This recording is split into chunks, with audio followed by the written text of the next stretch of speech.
If you could take your seats. Thank you very much for coming. This is the first day of the CDAC Network Members Forum and then Council on the Friday. We're going to and I'm glad you enjoyed the 101s. The one I was in was very thought-provoking. We're now going to move on to Humanitarian Connectivity, which has been a key topic of interest that's gone through some real changes in the last within the last year, with the Emergency Telecommunications Cluster formulating a new strategy. We have Gianluca Bruni, the chief of the ETC, here to discuss that.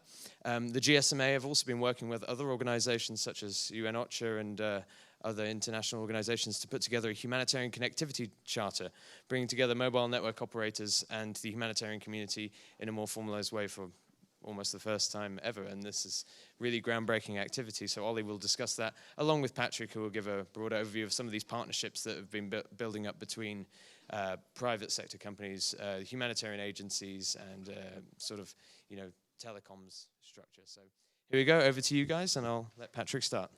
Well, thanks, John. I'm going to be as brief as possible. Are we on? Yes, we are. Good. I'll try and be as brief as possible.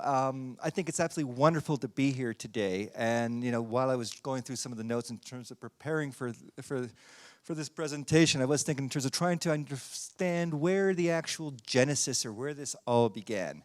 I say it's an absolute pleasure to be here with all of you today. There's a lot of familiar faces in the sense that normally when I am presenting, I'm standing up on a soapbox and I'm sounding like a complete raving lunatic about the needs to communicate and why it's important.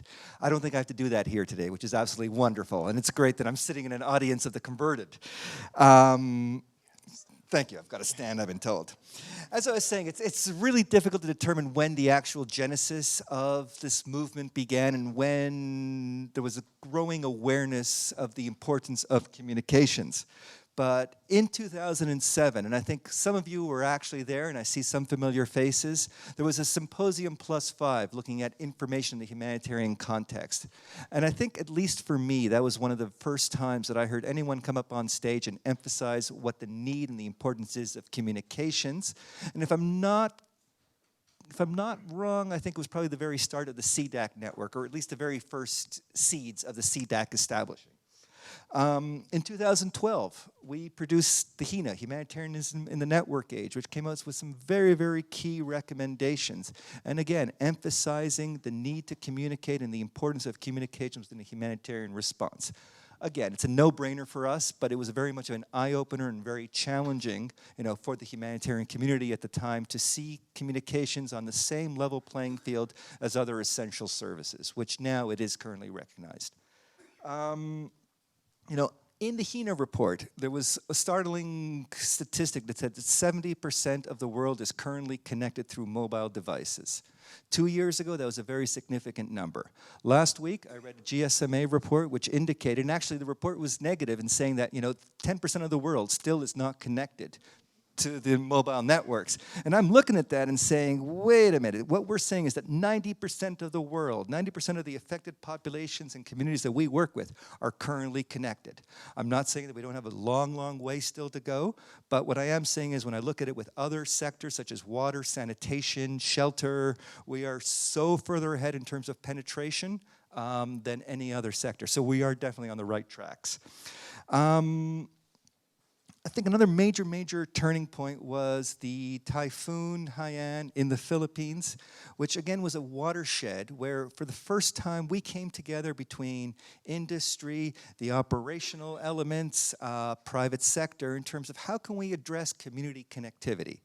And I'm mentioning Philippines because it was the genesis of what started off as both the Humanitarian Connectivity Charter and the ETC 2020 strategy, which addresses how we're going to look at communications between now and, moving forward from the 2020. But I don't want to take the wind out of the sail of any of these two gentlemen, so I just want to hand it over to Ollie for the Connectivity Charter. Thanks. Thanks very much, Patrick.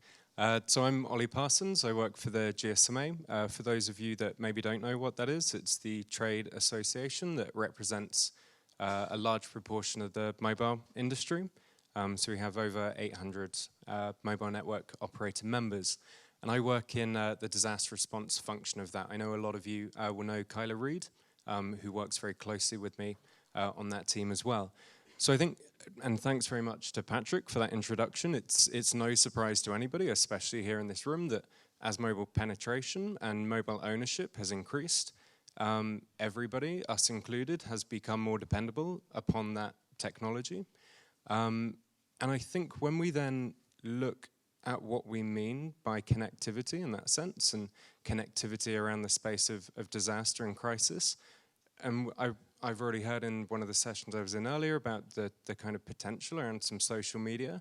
I think I want to take a bit of a step back and look at that connectivity as the ability to send a text message, or the ability to pick up a phone and call somebody. And that might be a loved one, that might be a family member, and just that physical connection that you are then able to create. And it doesn't have to be any more complicated than that. But that is incredibly important. And I think, as Patrick said, we've seen a real maturing of the conversation in this space, starting in events where perhaps technology was used or mobile networks were used in different ways for perhaps the first time, actually then to a stage today where we're seeing the real role that mobile network operators have to play in this space being truly recognized. So we've had a series of conversations over the past couple of years involving partners in this room, so the ETC, UN-OCHA, and many others as well, and the GSMA membership, mobile network operators, around what the biggest challenges are in this space, where the biggest gaps are, and kind of what the greatest needs are in terms of mobile connectivity and working towards disaster response connectedness, and that term humanitarian connectivity. And we've come up with a set of principles, and underneath that principle sit a set of activities. The principle broadly is aimed at mobile network operators committing to upholding, to the best of their ability, that access for affected populations to the services that go beyond much more being a commercial service, but become something that can mean the difference between life and death, or a major impact upon a family's well-being. And these activities are a benchmark, so they're not looking at the greatest potential of what mobile network operators can do, but basic things, so perhaps proper information sharing templates in which mobile network operators and the humanitarian sector can effectively share information, which is vitally important to both operations, and how we can feed through some of the challenges that we've faced in this space to date. It might be an activity focused on subscriber activities, so subsidized or zero-rated messaging, just increasing an affected population's ability to access that connectivity. We're quite pleased with the number of operators that have signed up to date.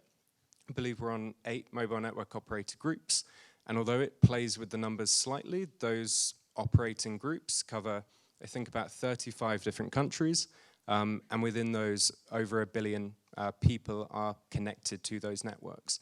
So as a starting point in terms of the reach that we have with what we hope is going to become an industry standard, a dependable framework and something that is predictable both for subscribers, people who are affected, knowing what they're going to get from that service, but also to the rest of the humanitarian sector in knowing what they can expect and how they can interact with mobile network operators. So I think on that note, I'm very, very pleased to see some of the changes that are coming in this space, and I don't want to steal Jean-Luc's thunder by naming all of the ETC strategy points, but we're especially pleased with how some of those have come out, and we've engaged on that process as well. And I think just to wrap up, we see this as a commitment from the mobile industry, and we're hoping to increase that commitment to enabling CWC activities, to keeping people connected, and to really driving forwards the potential in this space, but perhaps with some more body behind the effort from the private sector, from the mobile industry, than has perhaps previously existed. So I'll hand over there. Thank you very much. I'm Gianluca, and I'm here in support of the Emergency Telecommunication Cluster. maybe I really should be starting by opening and saying that I don't really know much about CWC, and I probably have, in this couple of days, more questions than answers. And one of those questions that I'll be turning to you all is how? I'll come back to that. So the Emergency Telecommunication Cluster is a network of 25 organizations, 25 organizations that deal and support humanitarian emergencies. And we specifically provide IT and technology support during those interventions.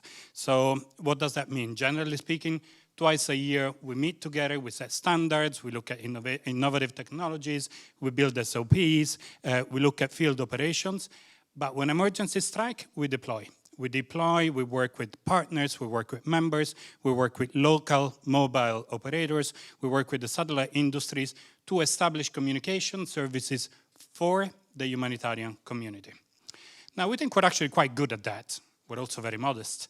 And so a couple of years ago, we sat down and we said, okay, what next? Where are we heading? And we identified the need, and we built a vision and a strategy that will take us into 2020. Now, there are several elements in this strategy. Some of those build on what our strengths are and on what we already do. So preparedness activities, partnering activities, activities related to provision of connectivity for you all when you deploy in those humanitarian operations, and activities related to power. In some of the examples this morning, always the issue of radios do not have batteries, mobile phones run out of credit or run out of batteries. They always seem to come up. So that's one of the areas that we're looking at. But coming closer to your hearts, the two new pillars that we're including in our strategy, one is working with governments to increase resilience to natural disasters.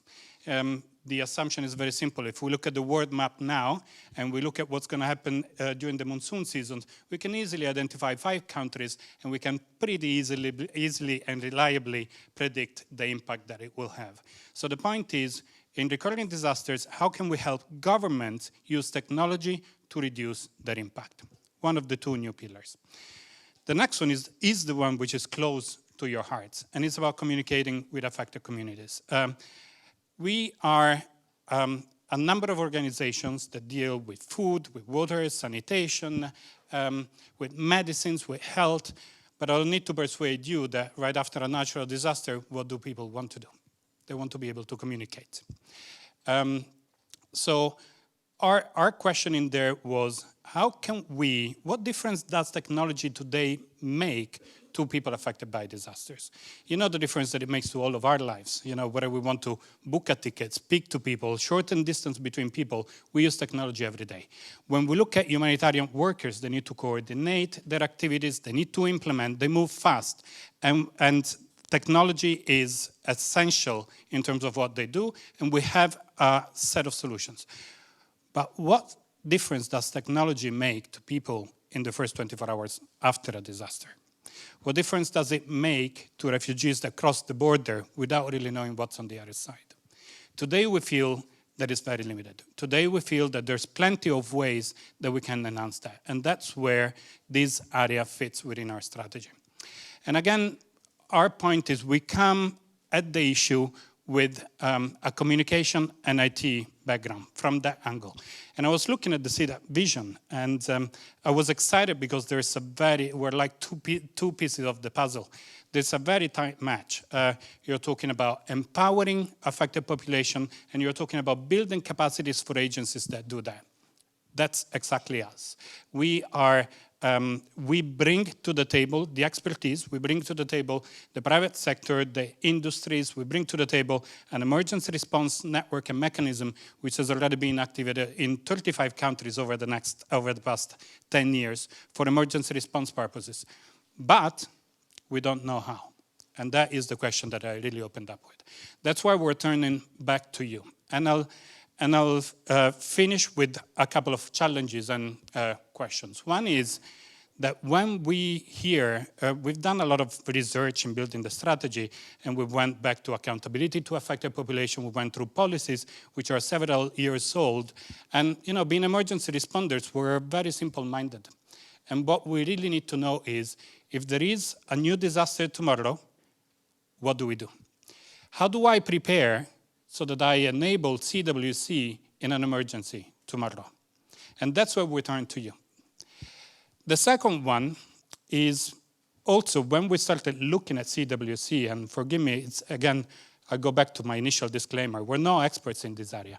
But when we start looking at CWC and what is out there and what already exists, we very often hear the examples of, in the Philippines we did this, in Nepal we did this.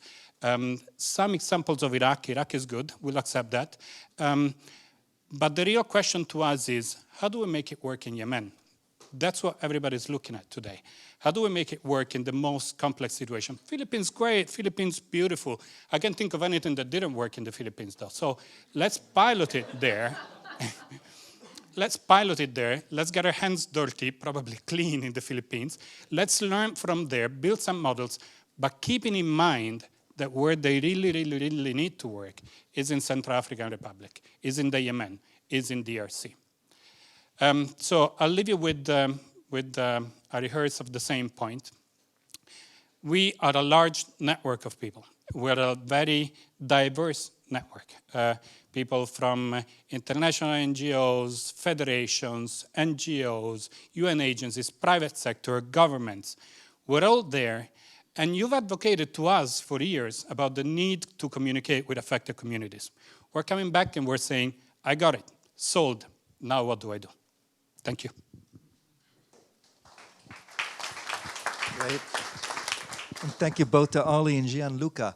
We wanted to take this opportunity again to just open a lot of it up for some questions from all of you. I know that there is a lot of, I wouldn't say ambiguities, but we're at the very, very start of the process within this charter and within the ETC strategy. And in fact, it's a 2020 strategy, but we're starting it in 2014, right? So we are basically, there is iterative processes that are happening. We do very much need to hear from you.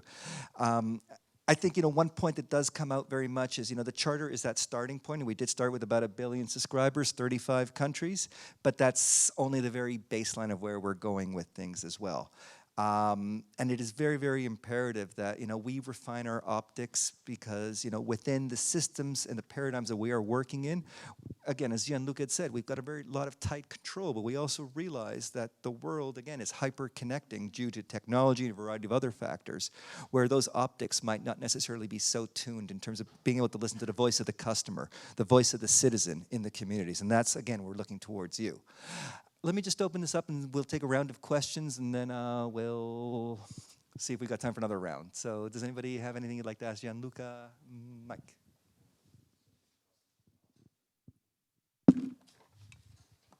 Thank you, guys. This is Mike Adams, First Response Radio. So having joined the ETC folks at the Dubai conference, some of you all heard our thoughts about how we can work better together. We worked together by accident in the Philippines in Typhoon, Haiyan, because we ended up on the same building doing emergency radio and the ETC guys doing satellite stuff side by side, but it was accidental, it wasn't intentional. And so my hope for the future is we can intentionally do some more of this stuff together. There's 3 things that I see that ETC does well that the CDAC network needs to learn more about. So I'll throw those out as starting points. You do, across the network and all your partners, you do training. You do a lot of training on how to run technical equipment, how people are qualified to be on a roster, to deploy with a VSAT dish or Wi-Fi links or whatever. And we have a range of technical equipment that we really don't have a strategy to train people on a big level that anybody could train to deploy with any of this common equipment. I think we could learn from you on a training strategy. But then after the training is the equipment, so how you stockpile and deliver that equipment to the fields. Can we put this into place in parallel with suitcase radio stuff and a range of other technologies that across the network has? I just keep saying radio because I'm the radio guy. But you can multiply this across all of the communication strategies that we have. If there's equipment to be delivered to the field for the transmission side, can we learn from you or partner in how stuff gets delivered to a place? And the last one is distributing the telephone handsets, radio receivers, getting stuff into the hands of the affected population. We do radio well, we don't do logistics well. And you guys, with the link to WFP and a strong, strong logistics background, we could probably use some more help in getting stuff that was stockpiled to a country closer to the points of being delivered by NGOs in the field. Any ideas on those three things, I think, would be just very practical steps for one who's had 3,000 radios stuck in customs in Nepal and couldn't get released. Anything that we can do towards radios, our aid, sell smartphones, our relief goods, anything that we can do globally to win on that one would be great. Thanks. Yeah, thank you. And just this morning we were hearing wonders about your fast deployment radio. So thank you for that. I mean, there are 3 points, but they're really directly interrelated. And whether it's training, whether it is preparedness, whether it is logistics, they all end up with one single endpoint. And I'd say really the beginning of all of that is really what the CDAC is already doing, which is help people to understand that radios and phones are part of humanitarian aid.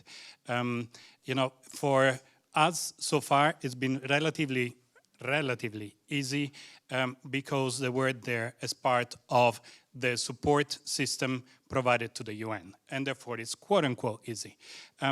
But the answer is yes. I mean, to begin with, our stockpiles in Dubai, they're not limited. That is also a service that we provide to a number of actors and humanitarian workers, and they are kept together, they are rotated together, people are trained on the same equipment so that when they are deployed, everything, quote-unquote, magically works.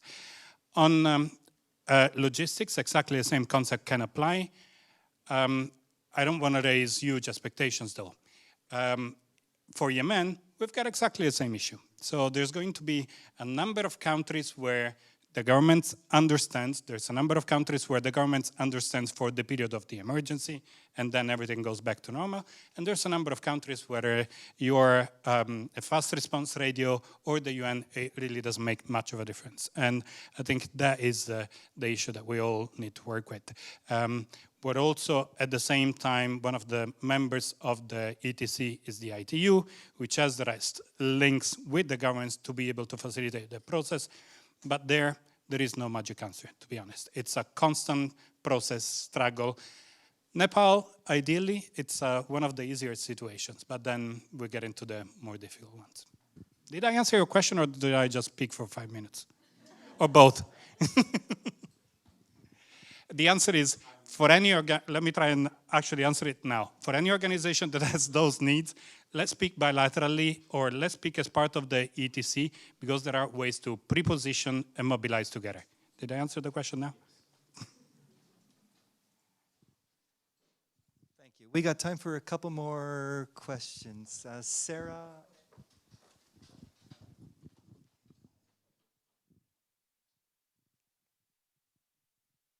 Hi, my name's Sarah. I'm the Interagency IDP Call Center Coordinator in Iraq. And so, yeah, I remembered it in one word, in one sentence. So, I mean, my first kind of question was, a lot of what we're trying to do in setting up the call center has been based on a lot of the tech. And just really simple things like getting the Cisco system into a country which has international sanctions delayed us by months. Getting the kind of multiple, so GSMA were very helpful in negotiation with the mobile phone providers. Thank you very much for that. But the rhetoric that they said to you did not transfer to the reality on the ground. So I don't know whether that kind of is in part of any of your thinking, or whether you can kind of extend your reach a bit further to helping to work with those telecommunication providers. And the way that we were trying, you know, the Ministry of Telecommunications says something different to what the mobile providers can deliver and these sorts of things.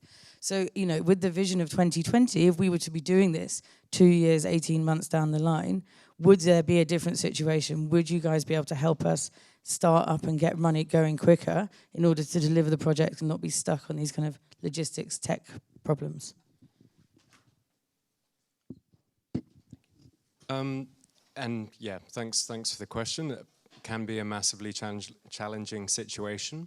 I think one of the things that we're starting to work on in this space with some people in the room actually is more of a standard approach to the way we go about requesting that type of call center, both in the ways that what we're being clear on, we're asking for from the operators, and then the other ministries or government that is involved in that process. We would like to see that much more streamlined, and I'm kind of on that specific case. Patrick may have something more to add. I think part of the problem, not necessarily here, but in other cases, is not always being completely clear what the humanitarian industry sector is asking for, and then perhaps getting something or part of that, and then not being able to effectively use it because it doesn't match with what the situation then is. And it's going to be very hard to find a way around that. I think a more standard approach to the way we go about that type of agreement will be a first step. And just making sure that, and I'm not saying this was the case, but that requests aren't made until they're fully formed. I had a conversation a week or a couple of weeks ago about something along the same vein, and kind of a couple of my preliminary questions that went back about how prepared that side was for then that type of intervention wasn't there, and we then can't take that forwards to anything that's going to be productive. Patrick, I don't know if you... Yeah, just really quickly. I mean, I think it's wonderful that we're at this stage right now in the evolution of this discussion where we are seeing the need for a standardized approach on the call centers. And when we look globally, there's been a variety of initiatives, everything from Nigeria, Nepal, Ebola countries, and this is just over the last year or so, which really indicates that, you know, the next evolution is to have a standardized response. And again, it's about trying to increase our instrumentation, creating the feedback loops. And it's not necessarily just about call centers, but it's also in terms of actually any sort of media whatsoever in terms of capturing those inputs and creating, you know, those loops. I guess the key message on this one as well is that, you know, as we evolve on this, it should never be about the technology, right? That, you know, is a core competency of the ETC to deliver. It's, you know, what we do with our partnerships. I think, you know, from the CDAC perspective, your core competency of what we're lacking, what Gianluca was saying earlier, was your connection with the communities and the messaging. And, you know, from our side, it's about enabling it. So whether it's a call center, whether it's an SMS relay system, whether it's the last meter of connectivity, I think, you know, one of the key messages is, you know, that we as in a collective with the partnership with the ETC, the GSMA, the private sector, civil society, and yourselves, we will come up with those appropriate solutions and continue evolving. I guess we've got time for one more before we get thrown off of the stage, and let me just hand it over to Imogen, and we will... Oh, no, I'm sorry. We can take the one...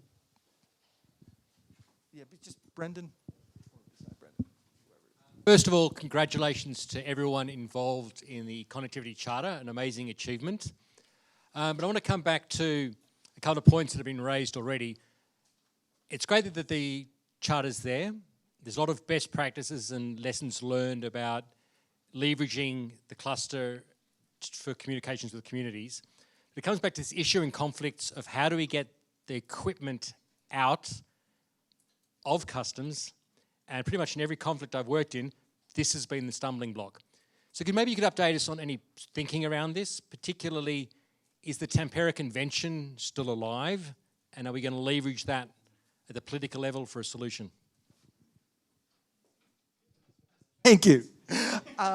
Okay, I mean, I think, you know, the strategy is about reducing complications, and for a variety of factors, which actually, if you come to our next panel session, we're going to start talking about the technology, is that because of all these recent and upcoming innovations, is that there won't be necessarily that much need of equipment. Why do we need to import equipment when there's local partners on the ground, there is existing call centers, national, run by mobile network operators, there is virtualized support. So I envision that that complication is going to be greatly, greatly reduced. On the Tampere, 2018 will be the 20th anniversary of the Tampere Convention. If you can imagine what's happened in technology and in our entire humanitarian domain in 20 years, you can probably agree that, you know, it is an opportunity to relook at the Tampere, look at where its weaknesses have been in the past, and try to bring it forward into something that can be meaningful. And that's a discussion that, you know, we would love to engage with. But in terms of, it's a long intergovernmental process, but the 20th anniversary could be a really good opportunity to relook at Tampere again.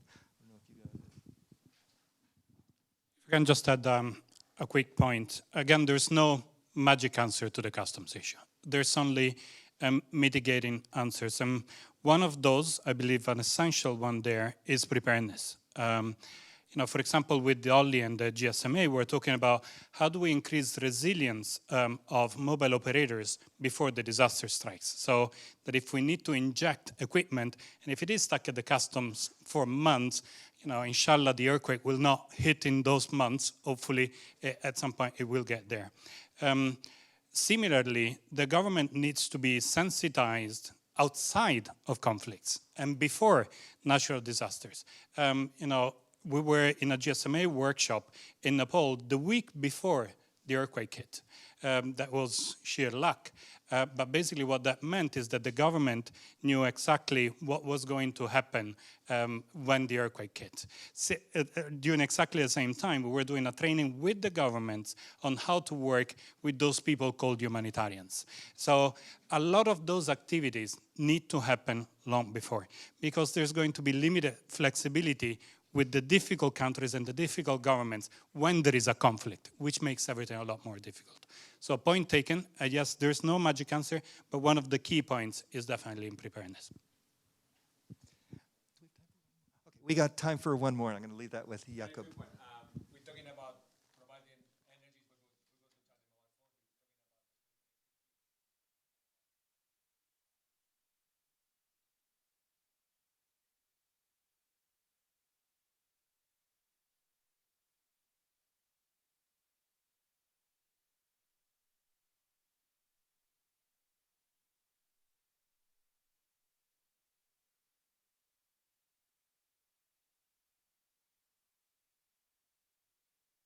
With regard to the principal action and how our principles can be questioned because we are restoring the connectivity or providing energy. Because we've had these discussions before and you've articulated it very well.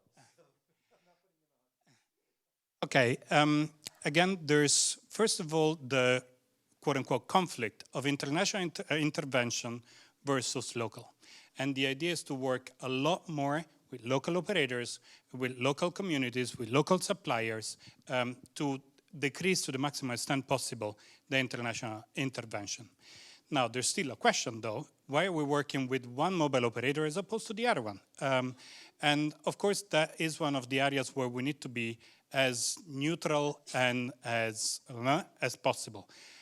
There's ways to do that. What is clear is that when the emergency strikes, we cannot get ourselves into thinking, do I work with this operator, do I work with this port, do I work with this shipping company? All of that needs to be prepared in advance. And in advance, when there is time, things can be done in a fair way, in ways that are similar to procurement processes, in ways that are that guarantee to both sides that one makes an investment, for example, in increasing their resilience, and the other one has a partner that they already know who they're going to be working with. So, short answer is in the same ways that we award tenders using selection processes that are not based on money, but are based on investment, on coverage, we can make it as transparent and as neutral as possible. You're not convinced?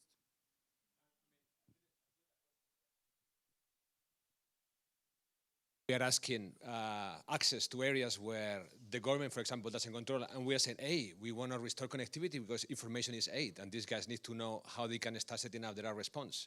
How that is perceived and where that put us vis-a-vis the perception from different weapon carriers, and where our independence, neutrality, and impartiality goes when information is aid, but it's also a political asset.